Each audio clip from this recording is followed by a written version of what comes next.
Ini yang special sikit lah. Special game ni, dia suruh tekan ni. Oh, dia nyanyi. Assalamualaikum semua. Hari ni kita akan sambung topik yang semalam. Topik berkaitan dengan perkembangan kanak-kanak. So hari ni saya akan kaitkan beberapa teori dengan game yang akan saya tunjukkan selepas ni.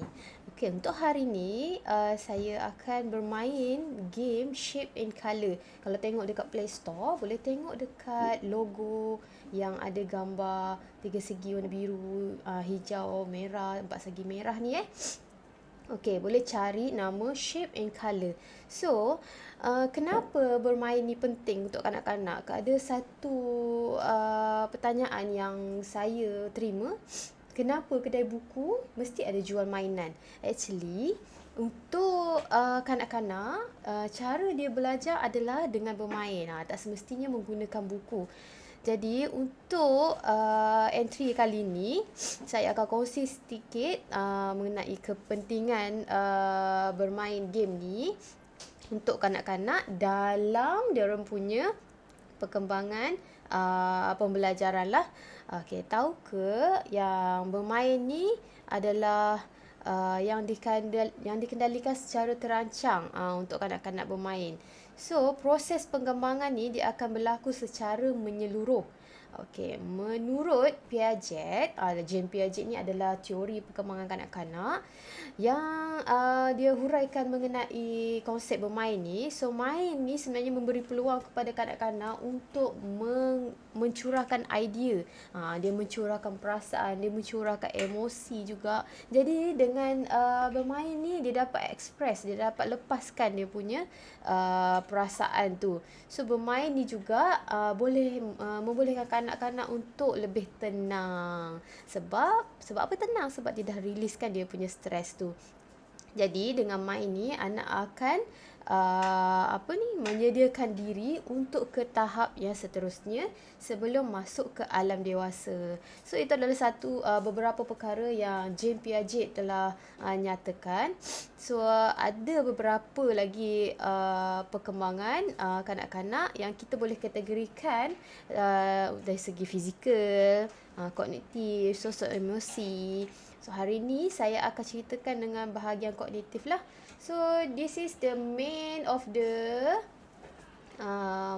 dia punya game punya muka depan. Okay, so kita boleh tekan play kat situ. Oh sorry, saya salah. Kita boleh tekan play. Dia untuk game ni dia ada banyak sangat level. Tengok 1, 2, 3, 4, 5, 6. Dan setiap level ni ada setiap dot ni ada page-page dia yang kita boleh tengok. Dan dia tak lock game ni. So semua game ni boleh main. Sampai 25 game tu boleh main. Untuk entry kali ni saya akan terangkan sedikit sahaja. Ada rezeki kita akan sambung. So untuk game yang pertama adalah game untuk mengenal bentuk.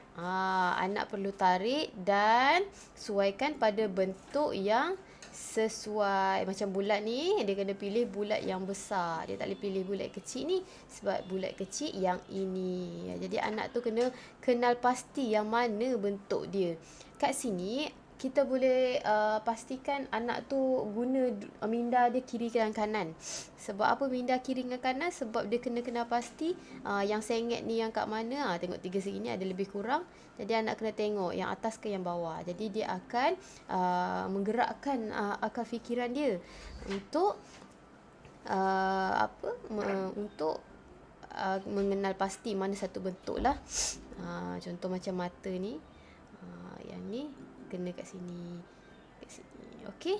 So kat sini pun boleh merangsang kognitif anak. Aktiviti ni boleh bermain untuk kanak-kanak taska ataupun kanak-kanak tadika. Maksudnya yang 2-3 tahun ataupun 4-5 tahun yang baru nak mengenal bentuk. Dia suruh tekan ni. Oh, dia nyanyi. Apa dia nyanyi tu? Sorry. Okey. Seterusnya, okey, dia samalah bentuk juga.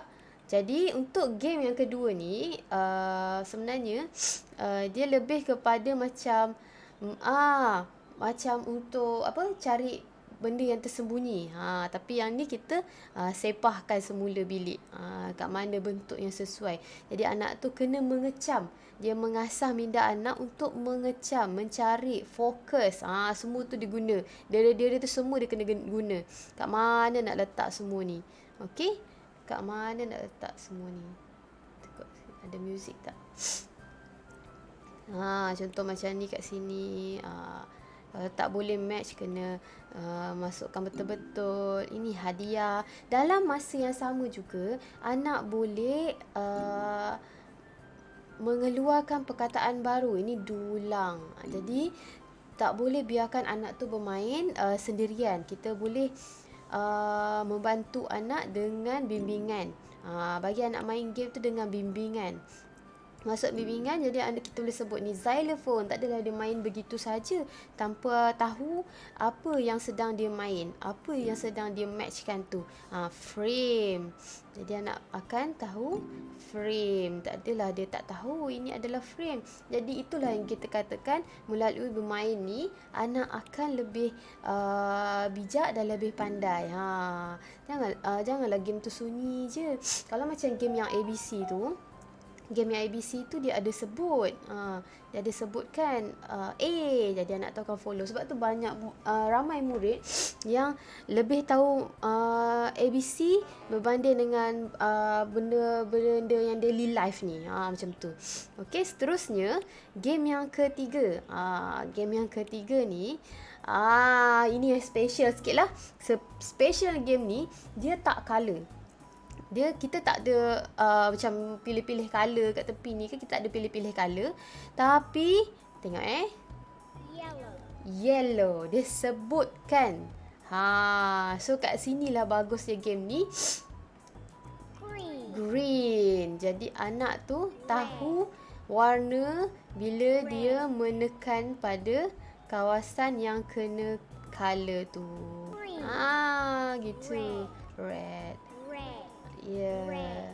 Menurut teori insting, teori naluri, alam kanak-kanak merupakan tempoh persediaan diri untuk ke alam dewasa. Pengalaman bermain macam ni lah, main peranan penting untuk dia berimajinasi dan bantu kanak-kanak untuk lebih matang. Melalui permainan yang ada imajinasi macam ni, macam main pondok-pondok pun boleh, pretend play tu contohnya, kanak-kanak belajar menjadi berperanan sebagai orang dewasa. So ibu ayah boleh pelbagaikan lagi game untuk anak supaya dapat tingkatkan lagi perkembangan anak. Kalau daripada segi kognitif juga, macam untuk tingkatkan permainan bahasa, lebih banyak main dam, puzzle, main nyanyian, simulasi congkak, itu semua menggunakan perkembangan kognitif. Jadi anak tu akan sentiasa menggunakan minda dia untuk bermain, macam mana nak guna permainan tu. Okey, untuk lebih banyak tips parenting dan ilmu pendidikan kanak-kanak, boleh sentiasa follow saya dan jangan lupa tonton video saya yang seterusnya. Terima kasih. Assalamualaikum.